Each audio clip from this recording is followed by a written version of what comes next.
Les bons termes.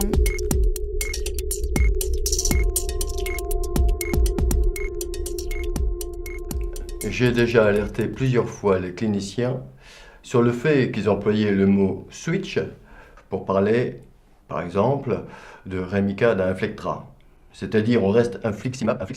Mais ils emploient le même mot switch pour parler d'un anti-TNF à un autre anti-TNF. Alors que là, ce n'est pas du tout le même principe thérapeutique.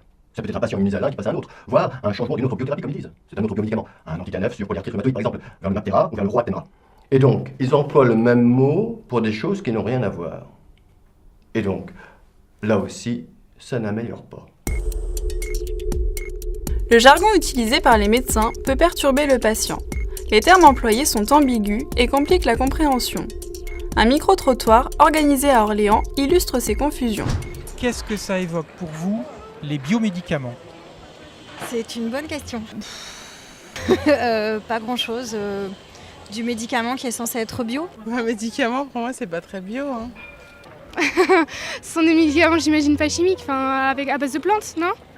Après, j'en achète pas, donc je peux pas vous dire. Biomédicaments, je sais pas du tout.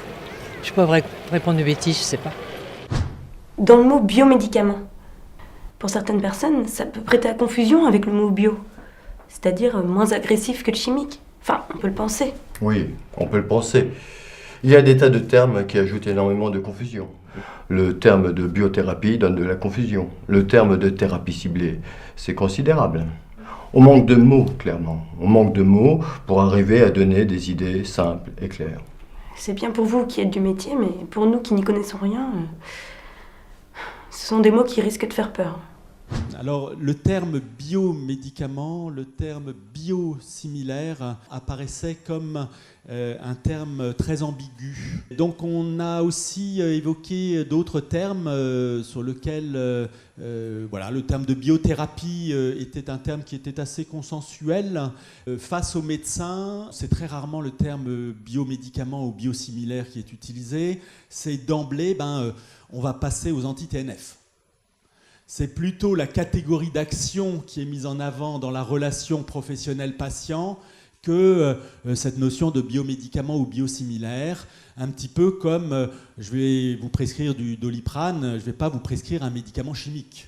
Donc le sentiment que le terme de biomédicament, on l'utilisait aujourd'hui de façon importante, biosimilaire aussi, mais que ce n'était pas forcément ces termes-là qui étaient les plus utilisés en pratique.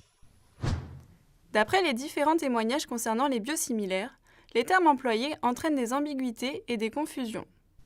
Moi, c'est le terme même de biosimilaire qui m'interpelle beaucoup. Parce que similaire, c'est pas identique à quelque chose. J'ai envie d'avoir des informations, de comprendre. Ça fait penser à bio, au développement durable par exemple, et à côté, l'agriculture responsable. C'est peut-être l'agriculture responsable du médicament. Bio, quoi. Oui, effectivement. On se demande à quoi se rapporte cette notion de similarité. Si c'est par rapport à l'efficacité, à la composition, cela interroge. Et le terme de bio renvoie effectivement au développement durable. Le biomédicament, c'est pareil. Il faut faire la distinction avec le médicament chimique, sans doute. De ces ambiguïtés et confusions sur le terme biosimilaire, émergent des craintes et des peurs. Mais alors similaire, c'est pas totalement pareil. Donc j'ai peut-être raison, moi, en tant que malade, d'avoir des doutes. Faut se mettre à la place du patient, le questionnement n'est pas le même. Mais complètement d'accord, quand on dit similaire, pour moi, c'est presque la même chose, mais c'est pas tout à fait la même chose. Ça crée une méfiance. D'ailleurs, il risque d'y avoir un souci. Ah oui ? Quand tu dis au médecin, c'est quoi le générique ? Il te répond, c'est la même chose. Il y a que l'enrobage qui est pas pareil. Et pour le biomédicament et le biosimilaire, il te dit, c'est pas pareil. C'est similaire, mais c'est pas... Et après, c'est encore reparti dans des explications qui vont faire fuir tout le monde. Mais j'aurais tendance à dire que c'est aussi, en termes de communication, un écueil que l'on a quand on dit, voilà, on a un médicament, on a une copie. Culturellement, dans nos sociétés, la copie, elle est moins bien que l'original. Donc, dès qu'on évoque la notion de similarité, de copie, etc., j'ai l'impression qu'on part avec un handicap en termes de communication dans nos sociétés telles qu'elles sont aujourd'hui culturellement définies. Et c'est là où il va falloir bien qu'on rôde notre message sur les biosimilaires. Admettons qu'ils viennent à l'officine, et comme ce qui est se fait couramment à l'officine, c'est quand on substitue un médicament princeps par un générique, c'est est-ce que c'est la même chose? Alors pour un générique, la réponse est facile, c'est oui, c'est la même chose.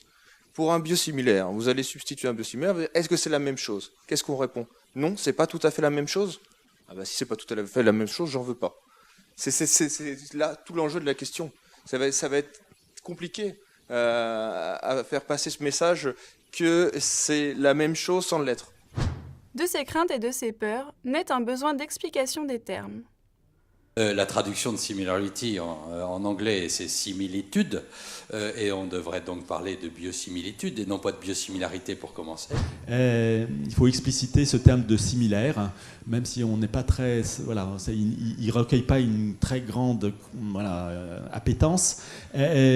Adapter l'information en termes de langage, faire attention à tous nos sigles. Je l'ai déjà dit, il faut pouvoir adapter cette communication à la situation du patient. D'autres termes utilisés en médecine posent problème aux patients, en particulier le mot naïf. Naïf est un terme employé pour parler des patients en primo-prescription, mais a une connotation péjorative pour ces derniers. Donc j'ai déjà dit mon petit mot sur les naïfs, alors on essaiera de faire en sorte qu'on ne les appelle plus naïfs, parce que c'est quelque part quand même un petit peu vexant de se faire traiter de patient naïf. Ça a l'air de dire, de toute façon, vous prenez ça, vous n'y comprendrez rien, il n'y a pas de souci, pas de problème, ça va vous traiter, c'est le principal. Ces problèmes sémantiques sont importants car ils peuvent être générateurs d'angoisse, d'incompréhension et induire des comportements défavorables quant à la suite du traitement.